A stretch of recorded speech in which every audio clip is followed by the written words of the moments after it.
What's up guys, and welcome back to Move Plus. Our workout today is going to have 4 parts to it, so we're going to kick things off with the warm-up, get the body prepped. Then we're going to move into the build section, which is going to be a couplet of a lunge, bent over row complex and shoulder taps. From there, we have a 10-minute AMRAP for the move section, which is going to be bent over row, grounds overhead, and an up-down mountain climber. We're going to finish things off with a little bit of midline work for the finisher there, so plank, and it can be any variation, so we'll have a look at that a little bit more when we get there. As for now, we'll circle back around to that warm-up. So looking at 2 minutes of cardio of your choice to start things up. So what we're going to do is going to combine 2 things. So 20 seconds of just running on the spot, straight forward, and then 20 seconds of plate hops. Just going back and forth on that. And we just go back and forth between those 2 movements until that 2 minutes is up. The following 3 minutes, we're going to do as many rounds as we can fit in of 10 suitcase lunges. Then going into 10 curl and press. And then moving into 10 up downs. Okay, so that's the warm up. You good to go, Em? Yep. All right, starting in 10. So 2 minutes of cardio of your choice. So you can do what we're doing, or you can make up your own deal. That's cool too. 3, 2, 1, and go for it. So 20-second blocks of this is what we're going to do, just to kind of divide it up evenly. So running on the spot doesn't necessarily have to be a high knee or a high heel, but you can mix that stuff in if you want to. The whole idea here is just nice, simple movements just to start the engine and get things fired up. 3, 2, 1. So going to plate hops now. So with this one, guys, you don't have to necessarily use an actual weightlifting plate. You might just have a step or something like that. Just looking at a nice low height that we can continuously bounce back and forth between. And you don't have to do a stand up like we would for a box jump. It's literally just a rebound back off.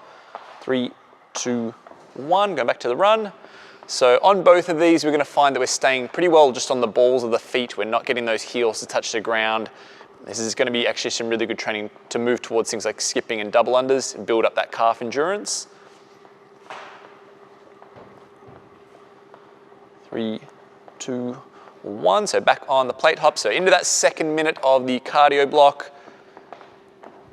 You can see that with Em's feet, she's not only going kind of forwards, backwards, she's actually jumping the feet out a little bit. She's kind of working the shape of the plate there to her advantage and just getting a nice close bounce back and forth. 3, 2, 1, and back to running one more time. So once we finish this 2-minute block, guys, we've got that 3-minute block next, which is going to be 10 suitcase lunges, 10 curl to press, 10 up downs, just moving at your own pace through that. Okay, 3, 2, 1. So back on the plate hops one last time. So you can see that Em's kind of got her eyes just slightly cast down. She's keeping a really close check on where that plate is. Last thing you want is to clip your toes and go for a tumble over the top. So making sure we kind of keep the center of your mass over the edge of the plate, and then the feet will just move back and forth. 3, 2, 1. All right, so moving to that 3-minute block now, we've got the suitcase lunges. So suitcase referring to the position of the weights. So that is by your sides, as you would with suitcases if you were walking through the airport or through the train station. And just going for a nice long step. Em's doing a forward stepping one. That's optional. You can go backward stepping, you can do walking. It's kind of up to you. Main thing is as long as we get the knee to contact the ground and we keep the posture nice and tall. So once she hits 10, we're going to move to the curl and press. So this is kind of like the strict brother of the clean and jerk sort of movement. Okay, rather than us using a big hip hinge and a big shrug and a lot of momentum and then re-dropping underneath, this is the more strict version. So we're going to basically bicep curl it up over the shoulders and then strict press out. So the entire time your body is going to stay nice and still. Once we finish this, we're going to go to 10 up downs. All right, so putting them off to the side. So with this one, just looking at going from a standing position to a push-up position and just going back and forth.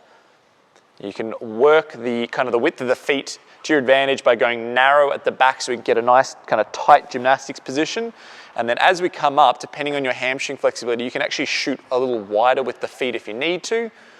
Em's keeping hers fairly narrow because she's got very flexible hamstrings, but if you feel like that's a really awkward position, like you're kind of having to tuck into a ball, send the feet a little wider and that will hopefully make it a little more comfortable for you. So 90 seconds to go. Might be able to get a second round of this out.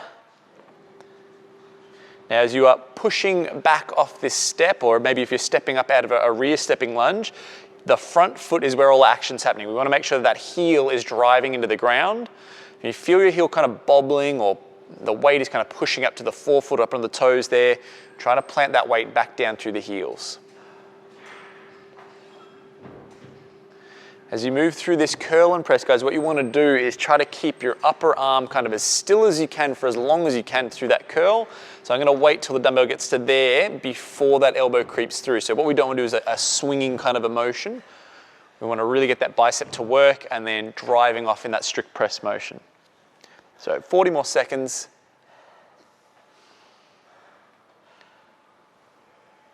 All right, so moving to the up downs.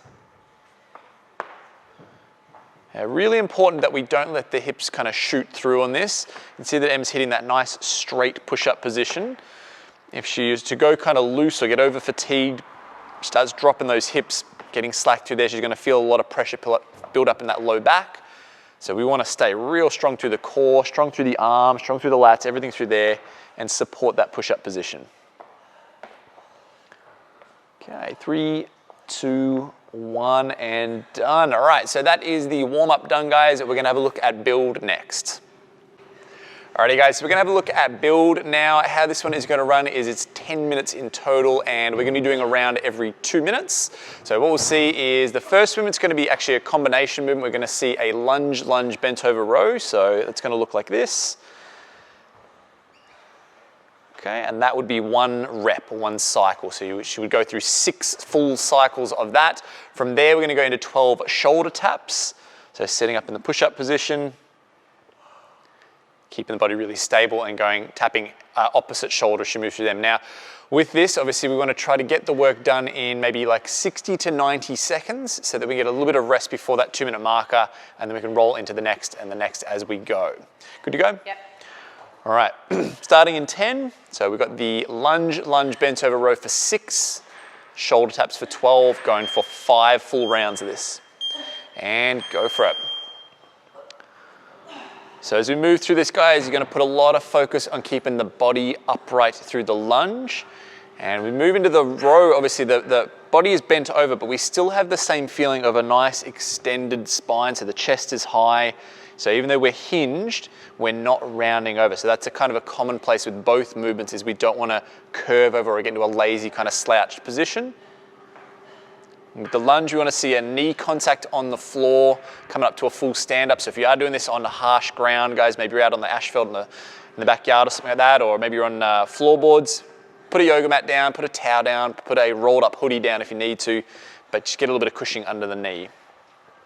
Now with the shoulder taps, guys, this movement is very easy to do wrong, okay? If you're doing it really, really quickly and just kind of moving through it anyhow.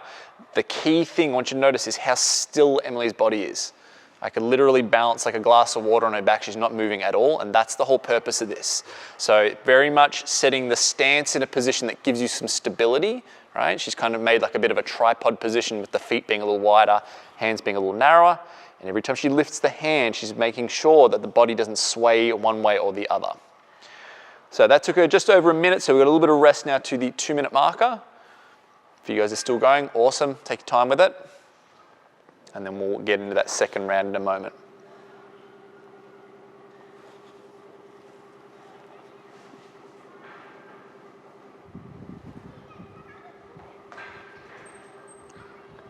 "20 seconds.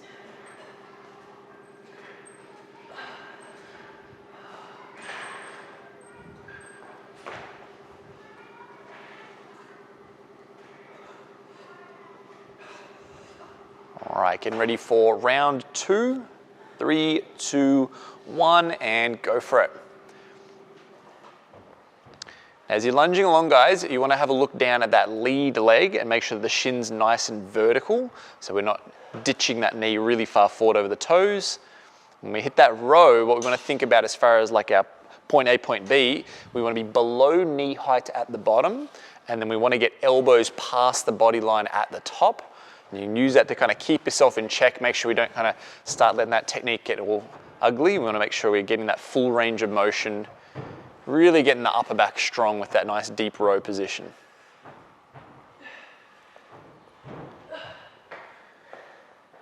Good.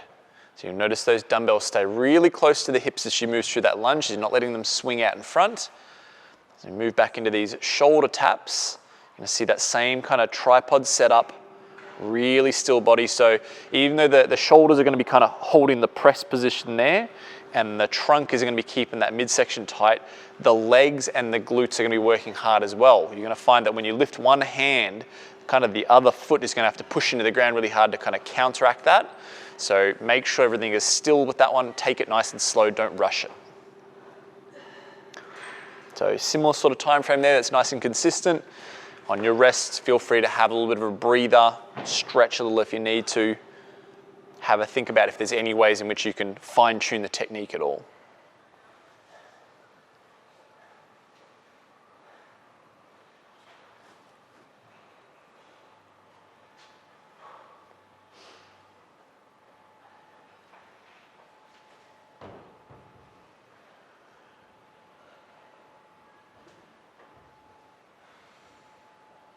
All right, 10 seconds. Okay, going in 3, 2, 1, and go for it. Okay, and then to the row. So every time she hits that row position, she's keeping in check that her head and chest still point straight ahead of her. We don't want to look down or kind of curl that chest down. It's all about creating that nice kind of flat, it's almost like a tabletop. It might have a slight slant back down to the hips, but for the most part, if you're getting down below the knees, we should get almost torso parallel to the ground.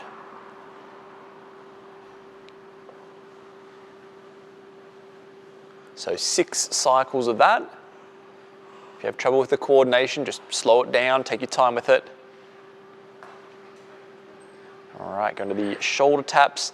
Now, a little trick I like to use with this, guys, if you're sort of not sure, am I staying still enough? Am I being stable enough? Grab a couch cushion, set it up on your low back, and that'll give you a very quick indicator. If that is falling off or wobbling around a lot, you'll know that we're not stabilizing enough. If it's sitting nice and still on your low back, then you know you're doing the right thing. And that's what we're after. Okay, so 2 more rounds to go.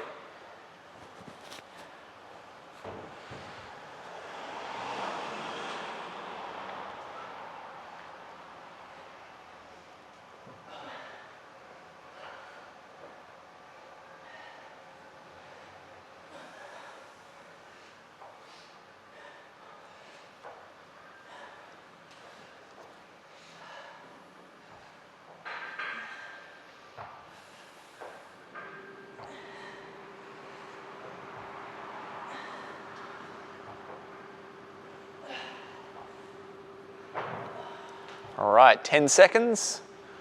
Getting ready for cycle number 4. Going in 3, 2, 1, and go for it. So if you feel moving through the lunges at any stage, it feels quite cramped and it feels like kind of a weak position, check in the length of your stance. Sometimes when we get fatigued, the stance can shorten in. It's actually only going to make things harder for you. So make sure you get that nice long step out. We want to be in a position where all the joints are at about 90 degrees.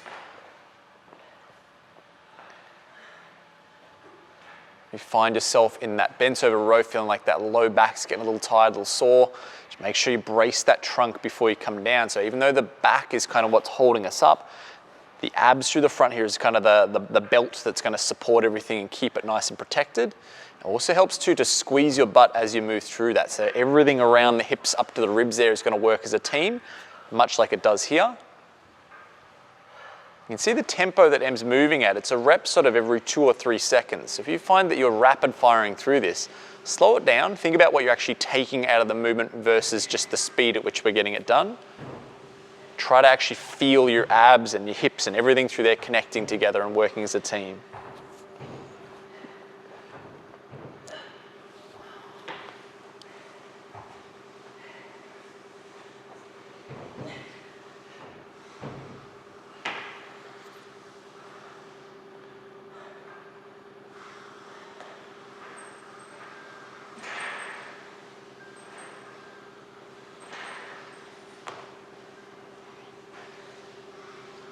Okay, 20 seconds and we'll hit this final round.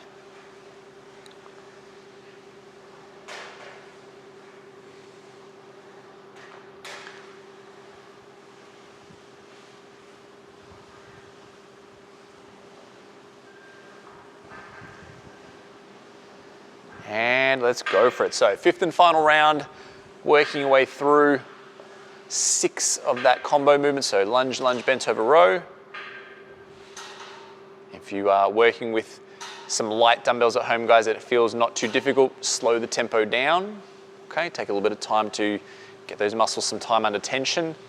Especially with the row here, you can put in a little hold at the top if you want to, make it work a little bit harder. Really thinking about those shoulder blades pulling back together. You can see that slow pause and a tempo on the way down. You can use that to kind of make it a little bit more challenging. It's a really nice one posturally as well, because it's going to get the shoulder blades to sit back and be nice and strong through there. If you've been spending a lot of time on the computer or driving where shoulders forwards and down, getting those nice rows and getting the shoulders to pull back is going to be really good for that. All right, so moving to the shoulder taps. From here, just locking that torso in. Fun thing about this one is down the track, this is actually a really good kind of early stage to move towards stuff like handstand walking, if that's something you want to build to. This gets us used to stabilizing on one arm at a time, which is exactly what happens when we handstand walk. All right, so that's the 5th round. We've got about 40 seconds left on the clock, so if you're still going, awesome, keep doing you, and then we'll check out the next section soon.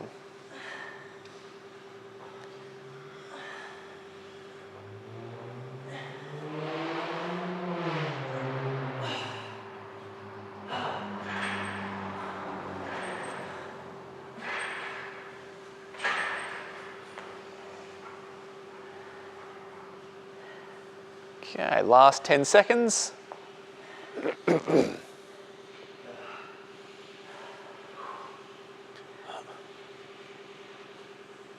And time. All right, so that is the build workout, guys. Take some recovery time.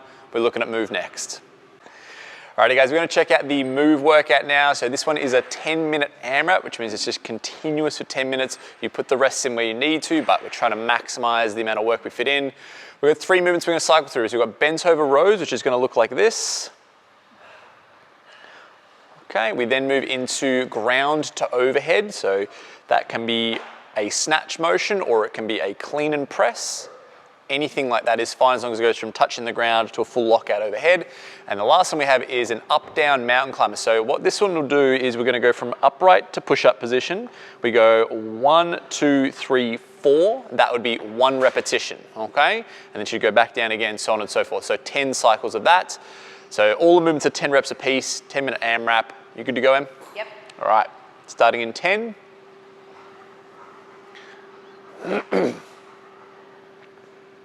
3, 2, 1, and go for it. So with this being a 10-minute workout, guys, it's not super short, it's not super long either, so it's a little bit of a balancing act in as far as the speed you want to go at is one that you can maintain for a while, but you also don't want to pace it out too much. This is not a 20 or a 30-minute workout. We've got to give it a bit of speed, so you do need to get into that discomfort early, but try to think about checking in the time every time you complete either a movement or a round, and then start to do the math on like how many cycles could I fit in at this current speed. You might work on doing sort of a movement per minute, or maybe it's 2 movements per minute, depends on your fitness level, but try to get into a rhythm of executing the same amount of work consistently. That versus going really, really fast at the start and then blowing up at the end. I want to try and get that nice consistent workload. So as I said, 10 bent over rows, 10 ground to overhead, and then 10 of the up-down mountain climbers.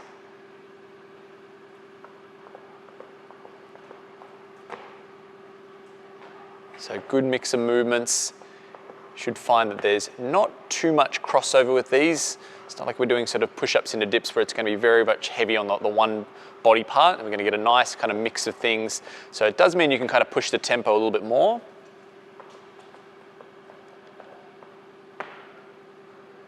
My suggestion would be try to work through each individual movement as an unbroken set, and if you're going to take rests, have them in between the movements. That way you've just kind of got that little mental barrier. You can just kind of work to the end of that movement and know you're going to have a little bit of recovery. So let's have a look at these movements, guys. Bent over row, we've got the stance close, shins vertical, and the body is leaned right over until we're pretty much approaching parallel with the ground. You'll notice that Em's head and chest stays up at the end of her. She's not curling down or rounding off. As we move through the ground to overhead, we want to have the dumbbell contact the floor at the bottom and then hit a full lockout, so all the joints stacked on top of each other from bottom to top and nice and controlled. Em's doing a single dumbbell, so she's going to be just alternating from right to left. You might be working with 2 kettlebells or 2 dumbbells or a backpack where you don't have to alternate. Can also do a single dumbbell holding onto each head of the dumbbell. All right, so moving to the up-down mountain climber. So this one, as I said, it's a 4 count at the bottom of each one. So can be tricky sometimes to keep the count on this one. It's always a good idea to kind of count out aloud so you know where you're up to. But we just want to make sure that whether it's receiving into that bottom position or it's moving the legs through the mountain climber, we want to stay tight through that midsection so we're not dropping or sagging, or we're not kind of pushing the hips up to the roof. Sometimes the body will do that to cheat a little bit, make it a little bit easier. It'll start creeping the feet in closer and closer, pushing the body back behind the hands a little bit more. So we want to make sure we're staying chest over hands and legs nice and extended. And then at the top, we want to get a full stand up as well.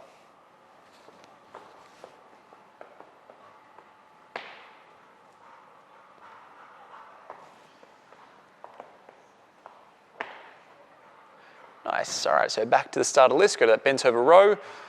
Now this one is to develop your lats and your upper back, guys, so all those pulling muscles. We want to make sure that you are visualizing those 2 shoulder blades pinching back together.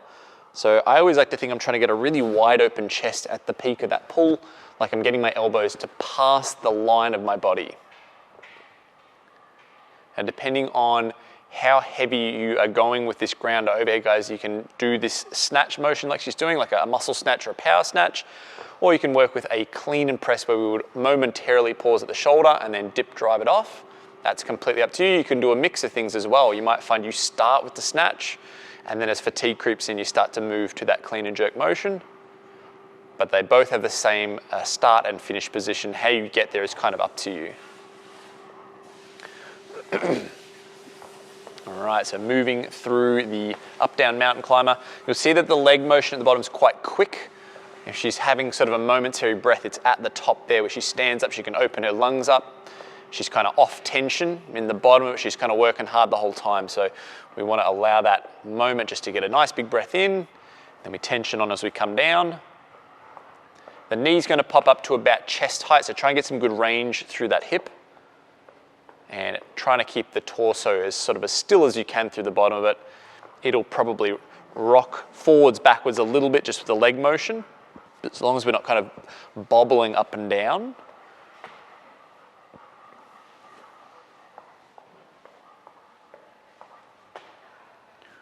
Okay, so just rolling over halfway now. Doing a good job, Em. Okay, downhill run.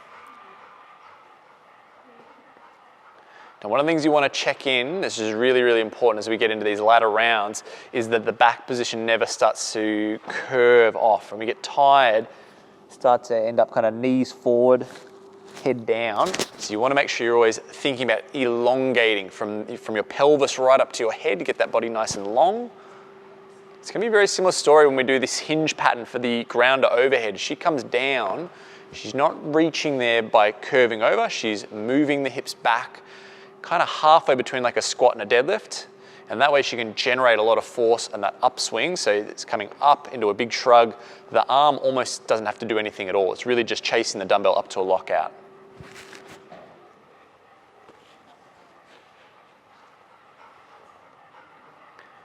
All right, so going through these ones again. Nice active shoulders. We're going to see her kind of pushing the ground away rather than slumping into her arms and her body kind of collapsing through.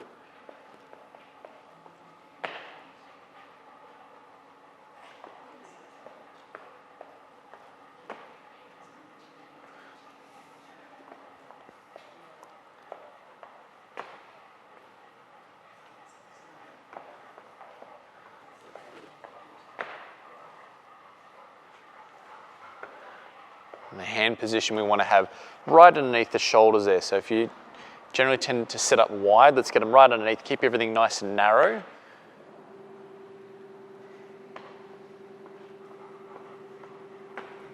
Nice work, Em, doing good. About to come into the last 3 minutes. Okay, back to the rows.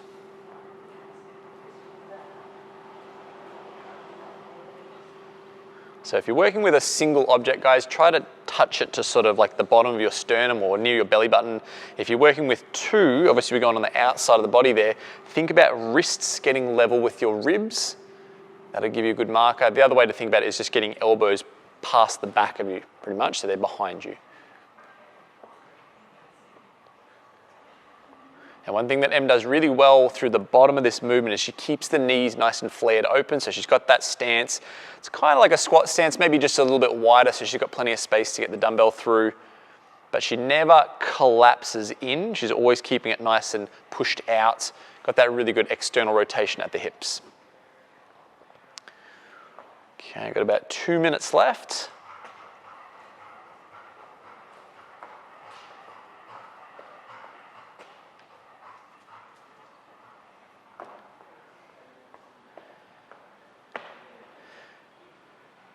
You want to try to match this same kind of hinge pattern that Em's doing. When she comes down, watch how little her knees bend as she moves from that kind of jackknife position.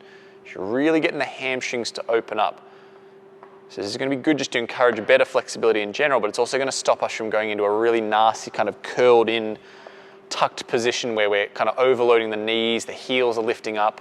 You want to try and keep your heels flat on the ground until you're ready to jump them out to that mountain climber. Okay, last 90 seconds.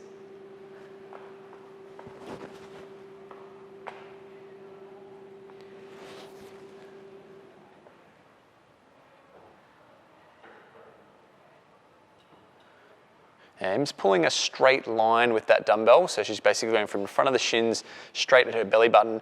And if she were to be too bent at the knees, she's going to have to kind of swing around them, which is not what we want. We want to be able to get a nice path straight against the line of gravity, so we're moving the rest of the body out of the way of that. Okay, 50 seconds left.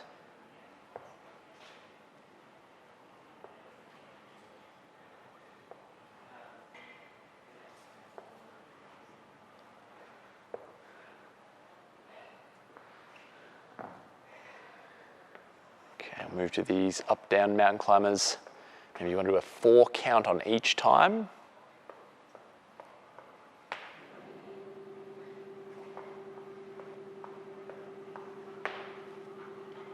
Last 20 seconds.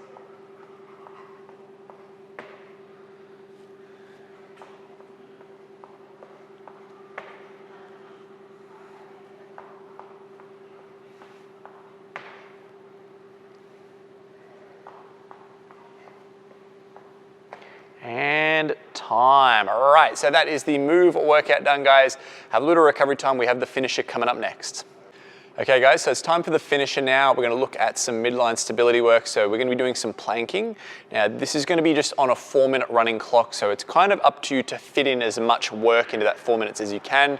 Take rest where you need to. We're probably going to work with like a 30 on, 10 off kind of a setup, and we're going to move through a couple of different variations. Now, you guys can pick one and do it the whole time, or you can follow along with us and do multiple different types. The first I'm going to go to is just a normal front plank on the forearm. So I'm going to chuck this timer on, starting in 10. And then we'll start off with that, and then we'll move through some different variations. 3, 2, 1, and go for it. So on the forearms, on the balls of the feet there, body's nice and straight, nice and long. So thinking about head, shoulders, hips, knees, ankles, everything in one straight line. And it's not just your abs, we also want to think about sort of glutes, low back, quads, hip flexors, everything basically from ribs down to knees locking in place. As I mentioned, we're just going to work with like a 30 on, 10 off kind of a setup. That way we can kind of go through a few different versions. 3, 2, 1, so a little rest. So what we'll move to next is a side plank. So this is going to be getting into a little bit more of the obliques there, the side of the abs. 3, 2, 1, and go for it. So same kind of principle. We're creating a nice long line through the body. We've just basically rolled on that same axis. The legs are nice and locked out. And again, everything from rib cage right down to the knees is locked in place and active. Find yourself kind of slumping at the hips or even just slumping at the shoulder. We want to be active through the shoulder and push the ground away. And we're keeping that head in a nice neutral position too. 3, 2, 1, and 10-second rest. So next one we'll go to is what we call like a back support or a back plank. So we're going to set the feet out in front, hands behind us. 3, 2, 1, and go for it. So we're basically bridging the hips up nice and high. So this is going to have a bit of a different feel. You'll find the emphasis will be much more on the rear of the body rather than the abs in the front. And thinking about kind of pushing the ground away, trying to force that nice high hip position.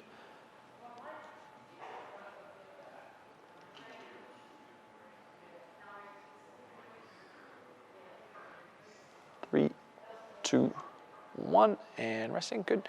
All right, we'll move to the other side plank now. So obviously we did one side, we'll switch to the other arm now. 3, 2, 1, and go for it. So again, getting everything lined up nicely in one piece. Also notice that she's staying kind of flat to the front, so she's not sort of twisting the shoulders down or letting the hips roll one way or the other. If she were flat against a wall, she'd have her body kind of pinned flat against it. So we're trying to keep sort of a connection between the upper torso and then the pelvis as well. And resting. So we'll move back around to the front plank, guys. We can do this one on the knees if you're wanting to scale it. This might be a good one if you're wanting to just go for a longer hold, and go for it. You might even be just trying to do the 4 minutes straight, and this might be a good variation for you. So we're essentially taking the same principles we had with the full length one, but just now shortening the lever. So from head down to knees, we're trying to make a nice straight line. But again, rib cage down to knees, everything's flexed in place. Nice active shoulders pushing the ground away.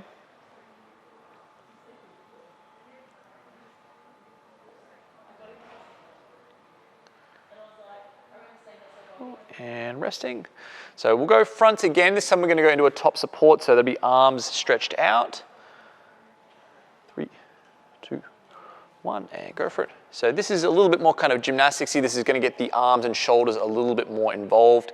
So if you're someone maybe working on things like push-ups, dips, even handstand sort of work, any kind of pressing, this can be good to get those shoulders a little bit more involved.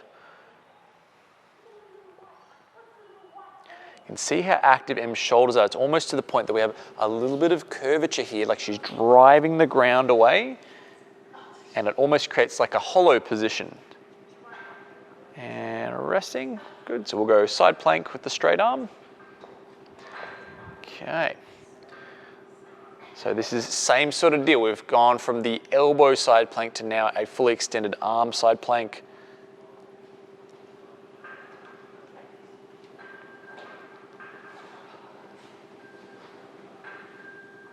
Trying to work for that nice straightness through the whole body.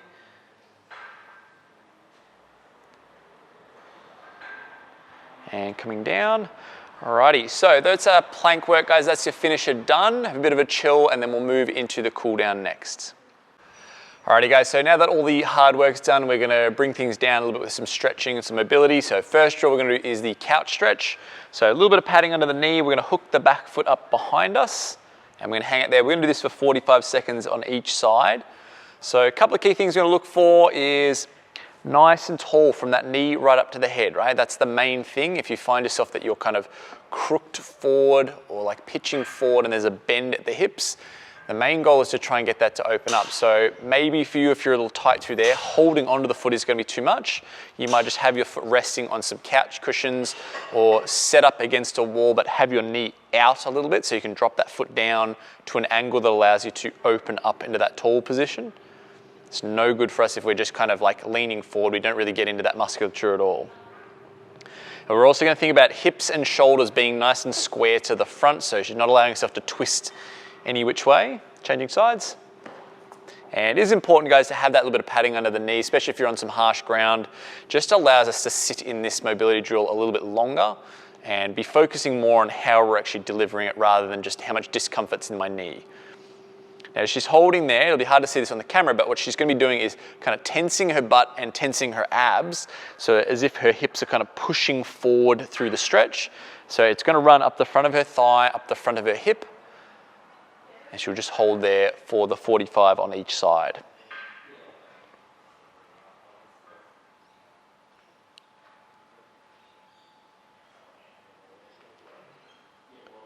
Three, two, one, and done. All right, so that's the first drill, guys. The second one, we've got a calf stretch. Now, you can do this one against a wall. That works really well. Just for the sake of you being able to see this a little bit easier, we're gonna do it with a plate.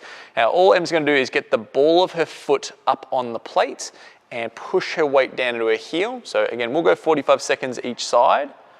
So this is about getting into the calf, a little bit of the Achilles, that sort of thing, trying to loosen it up. If you've been doing a lot of skipping, maybe a lot of running, a lot of things like up, downs, and burpees where we're kind of jumping the feet back, maybe box jumps, those calves are gonna be working really hard, and so are the bottom of your feet. So we're just gonna give them a little bit of love and open them up. Now you notice that Em's kind of dipping the knee a little bit. She's trying to change the angles, go searching for some tightness that she can open up. You may possibly find that you actually feel this right up into the hamstring. If you're really tight, you can play around with kind of hinging forward a little bit. Just work with what you need to find those tight spots and loosen them up. As I said, we generally will do this against a wall, so you're going to kind of have the ball of your foot as high up the upright as you can, changing sides. But you can also do this kind of setup too, maybe use a step or something like that, and just getting the weight to push down into the heel as we stretch out that calf.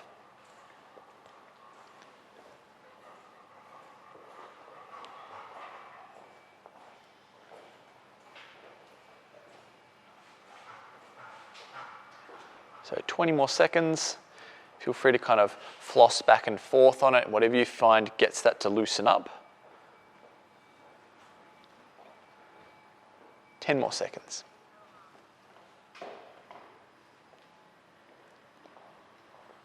3, 2, 1, and done. All right, so those are the 2 mobility drills, guys. Try to run through them 3 or 4 times, get everything nice and feeling recovered after the workout. We will catch you next time. That's been your Move Plus workout.